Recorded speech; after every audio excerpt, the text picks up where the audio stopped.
My name is Charlotte. Since my son was born, Christmas has become less about the holy night and more about preparing a huge chicken dinner, using my child's belief in Santa as a shield and getting pestered for the latest trend video games. I'm 40 now. These new video games are pretty expensive, and before you know it, a new console is out and you find yourself having to buy the whole thing again.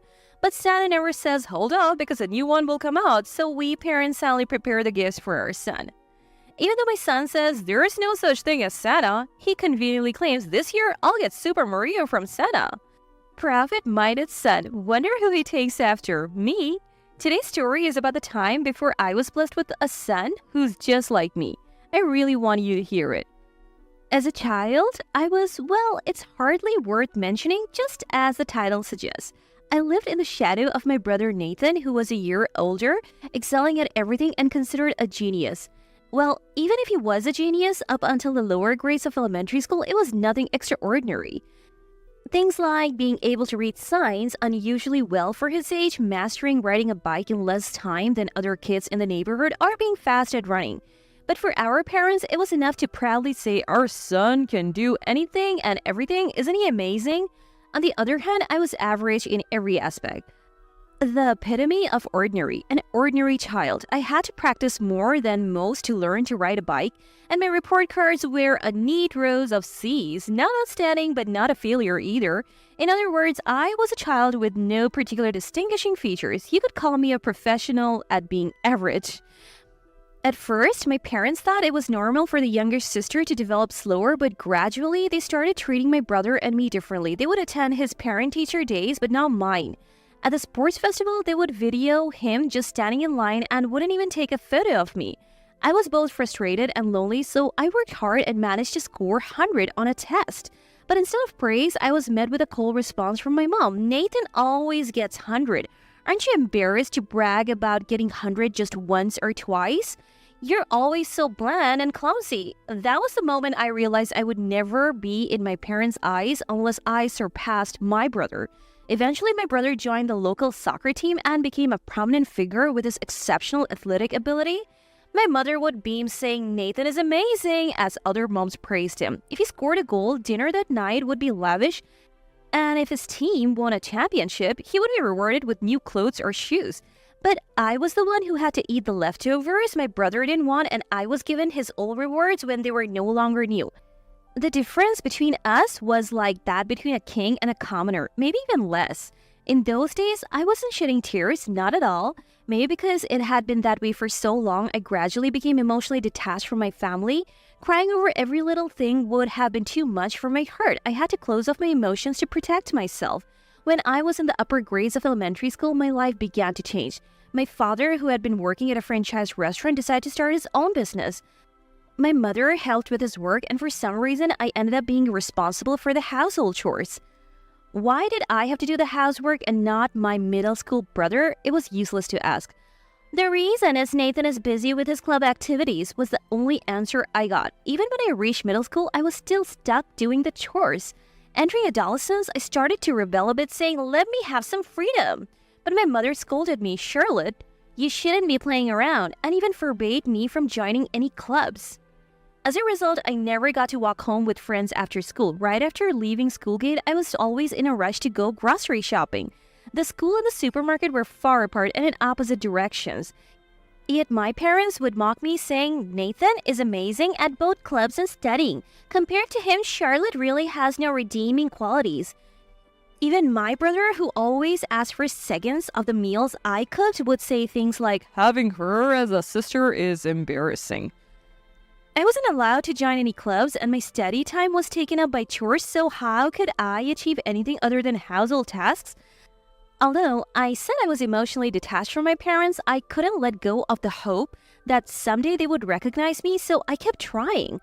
I did my best with the household tasks and improved a lot in cooking by imitating recipes from books I read in the library. But not once was I praised or even thanked. Around this time, I began to feel that my efforts were reaching their limits. Moreover, as my father's business started to take off, my parents began telling everyone Nathan will be the successor. Looking back, it's surprising they were so confident about stable management until my brother's generation just a few years after opening.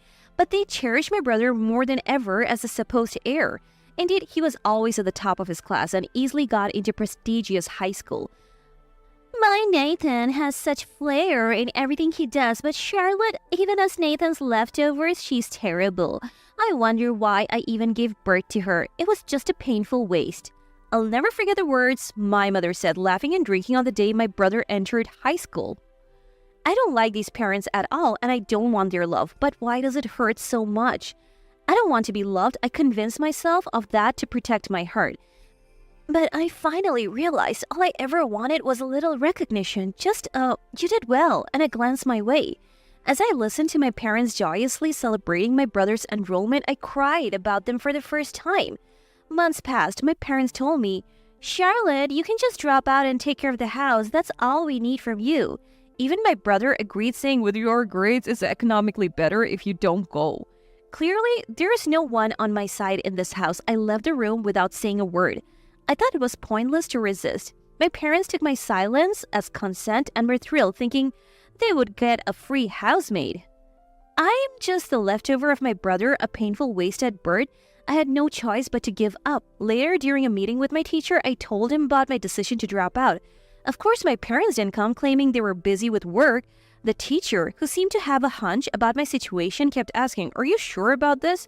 But I just repeated what my parents had told me. We have discussed it as a family. I really wanted to continue my studies like everyone else, but there's no way those parents would change their minds easily. Relying on the teacher wouldn't make a difference. I couldn't think of any other option but to give up. A few days later, Charlotte, why are you dropping out? My friend Madison, who's also my cousin and the only close friend I have at school, asked me in panic. It seems our homeroom teacher who knew about our relationship had asked her to talk to me. I have to because my parents said so, but it's fine. I don't like studying anyway. It's actually a lucky break. Madison looked at me with a complex expression, probably realizing I was forcing myself to act cheerful. It happened that night. Suddenly, the doorbell rang, and when I opened the door, there stood Madison and her uncle and aunt. What's up with you guys? My parents slurred, tipsy and speaking dismissively to Madison's uncle and aunt. Sister, brother-in-law, is it true you're making Charlotte drop out? I was taken aback by Uncle's question. Madison had told him. So what? You know, right? Our son is capable, but our daughter, she is really good for nothing. My mom replied. Uncle looked at her as if she were something foul. Aunt, too. Madison just looked down quietly. Even though they're relatives who know the situation, it's hard to be seen as lesser by your own parents. I was filled with a mix of shame and pain. To be honest, a plain daughter with no future is practically unnecessary. The eldest son is more important. Why didn't you take her? My mother joked. Then Uncle replied seriously, We'll take you up on that offer, and walked straight towards me. Charlotte, if you're okay with it, would you come and live with us, become our daughter? Aunt chimed in. I even changed your diapers when you were little. We have always seen you as our own child, and it's hard for us to see you suffering like this. But I couldn't answer. Really? Become their daughter? Could I finally be happy this time? Would I be compared to Madison and feel unwanted again? Sensing my thoughts, Madison said, from now on, we'll be cousins, sisters, friends, and not just that, but rivals too. I believe those words could only be spoken by Madison, who had seen my upbringing more closely than anyone else. I don't want to be compared to my brother unilaterally. I want to fight on equal terms, at least be seen as a rival, not inferior. She remembered the words I had once whispered. Tears welled up in my eyes from Madison's boundless kindness and her uncle and aunt's warmth. Yes, I want to live with Uncle's family. I want to be sisters with Madison. As I said this, Aunt hugged me, saying, I'm sorry, it took so long to decide. And Uncle grasped my hand, apologizing for being late to come for me. Madison beamed.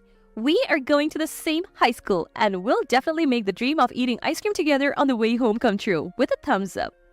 My parents and brother were stunned, never imagining that their casual remarks would lead to me actually being adopted. But I finally got the family I had always wanted on my own terms. It felt like a sudden clearing of my vision, a dreamlike surreal feeling. Later, my parents, belatedly regretting letting me go, more precisely losing their free housemaid, apparently contacted Uncle several times asking, Won't you bring our daughter back home? Thanks to Uncle firmly rejecting their absurd request, my parents eventually gave up. Just giving up like that after a bit of resistance, it shows how little they really cared. I was truly grateful I had left that house. And then having officially become the daughter of uncle and his wife, I was freed from household chores and spent my after-school hours snacking at convenience stores with Madison and hanging out with her friends. I'll admit, my studies took a slight hit for a while. But I had always balanced studying with chores.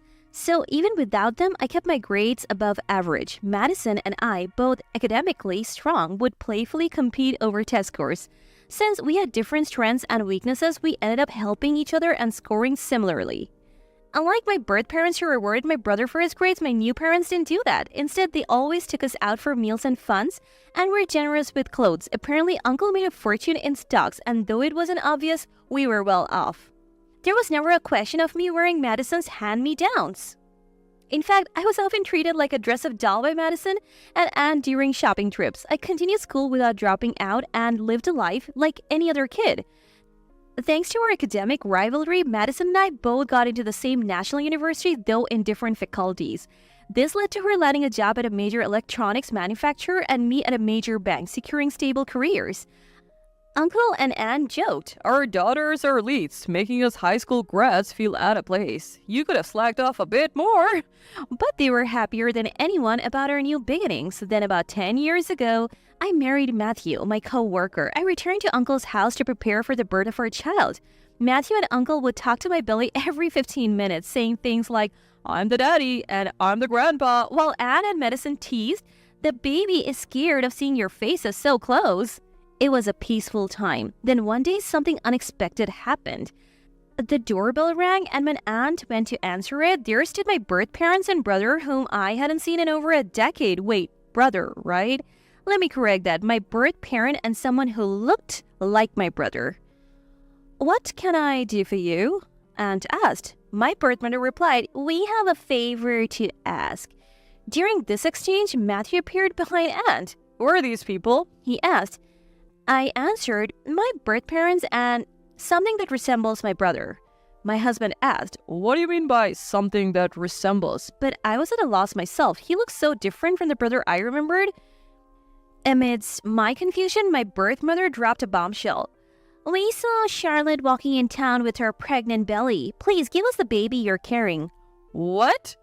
I was astounded by her outrageous demand, but Uncle, Aunt, Madison, and Matthew reacted before I could. It's true what they say, when you're too shocked, you can't even speak. What do you mean by that? Uncle immediately demanded, glaring at my birth mother. This child, this failed son. Saying this, she grabbed the man who looked like my brother by the neck and dragged him in front of us. Yes, he had changed so much from when we lived together that it was no wonder he was barely recognizable. His chin had doubled and his face was covered with unkempt stubble. His belly looked like it had 3 layers, and even his wrists, which are usually hard to fatten, were chubby. His upper arms were so flabby they seemed like they could be trampolines. His hair was a mess, looking as if he had walked through a storm, and despite it being winter, he was wearing thin clothes. His shoes were scuffed, his sweater was dirty, and his jeans were so tattered they were beyond just being distressed. It was a critical condition, so should I say on the brink of death? How could he not be cold with all these gaps in his clothes? The brother I remembered, a slim and muscular soccer player, was nowhere to be seen. The man before me was unrecognizable, and I wanted to deny any blood relation to him. According to my birth mother, my brother had wanted to learn about society and didn't immediately take over the family business, instead working for a major corporation. He married his middle school sweetheart, but they divorced after it was discovered he was infertile. The cause was apparently due to a disease acquired from too much playing the field. He had been caught in his youthful infidelities and his wife left him.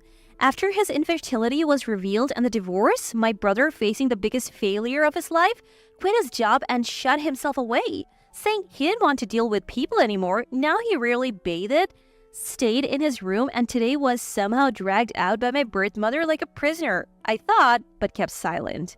Please, without this, our family name and the business will die out. Give us your child. This is the only way left.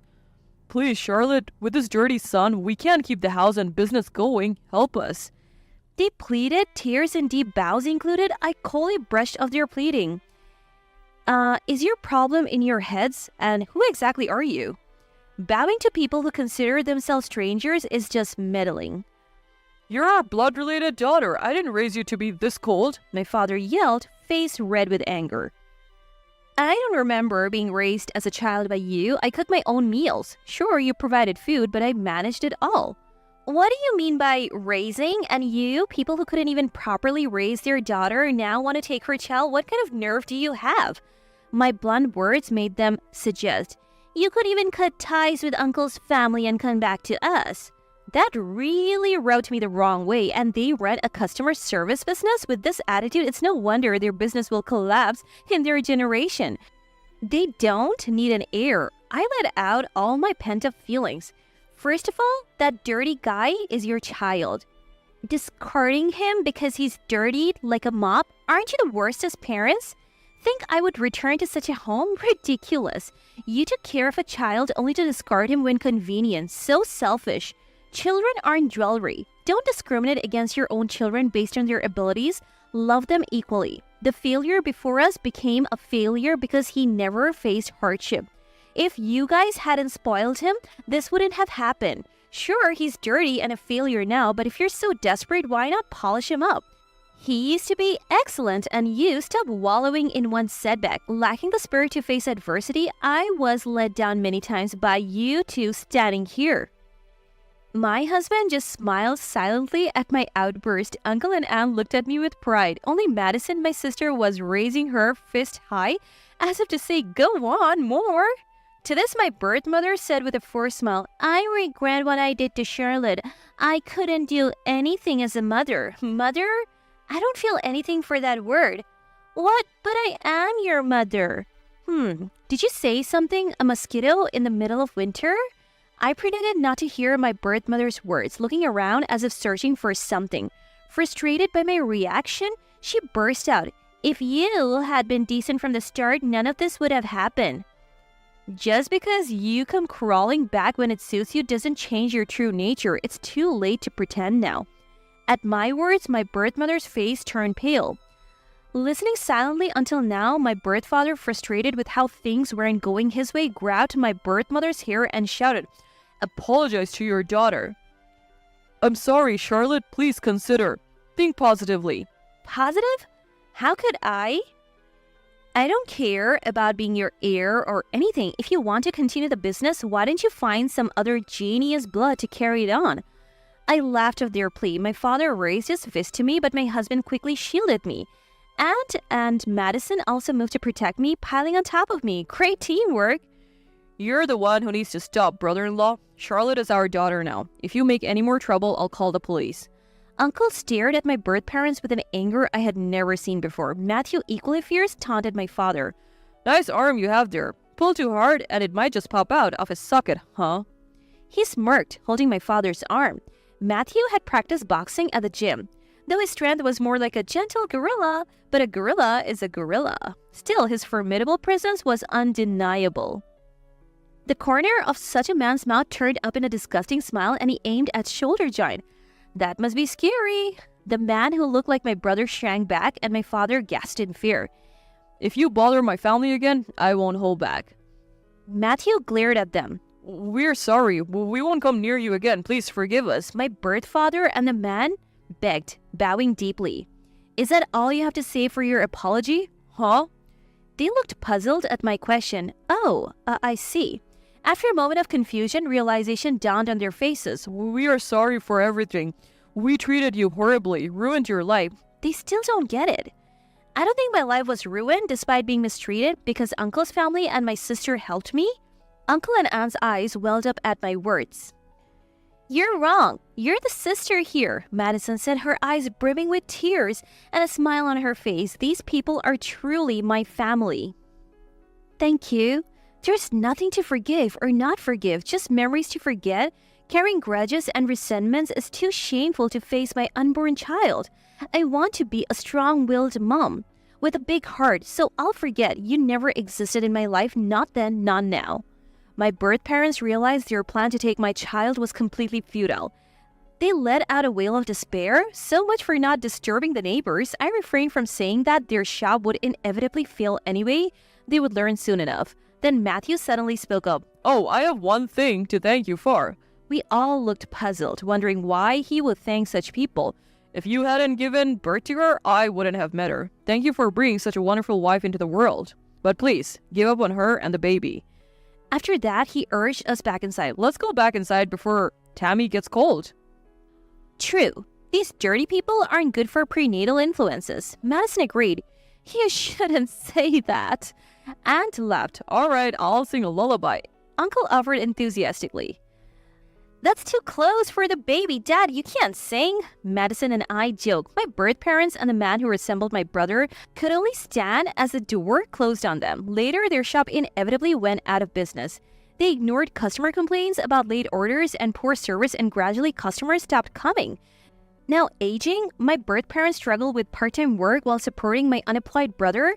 As for me, after having a boy on my first birth, I was blessed with 2 more boys. With 3 boys, it's nonstop chaos every day. They start fighting the moment I turn away, though it's never over anything serious. My brother's sweater is cooler. They argue, fighting over clothes that are the same design but different sizes. It's all the same anyway. I drew a nice picture, they would say, after using scrubbing bubbles to dry in the bathroom. Using up an entire can. Why use a whole can? Every few months, there's a scratch on the wallpaper. When Uncle and Aunt visit, Aunt would say, "Why don't you do it?" And Uncle gets roped into fixing it. Well, he willingly repairs the wallpaper out of kindness. Matthew laments, I got a promotion, but all my money goes to fixing wallpapers. Stop breaking the expensive windows. He says, squinting lovingly at our sons, I'm so glad we moved out of the rental and bought a house. By the way, Madison also got married and had a daughter. We're not rivals anymore. We remain sisters, cousins, and best mommy friends. Oh, and maybe a consultant for budget-friendly recipes. Surrounded by these caring and warm-hearted people, I live a very happy life every day.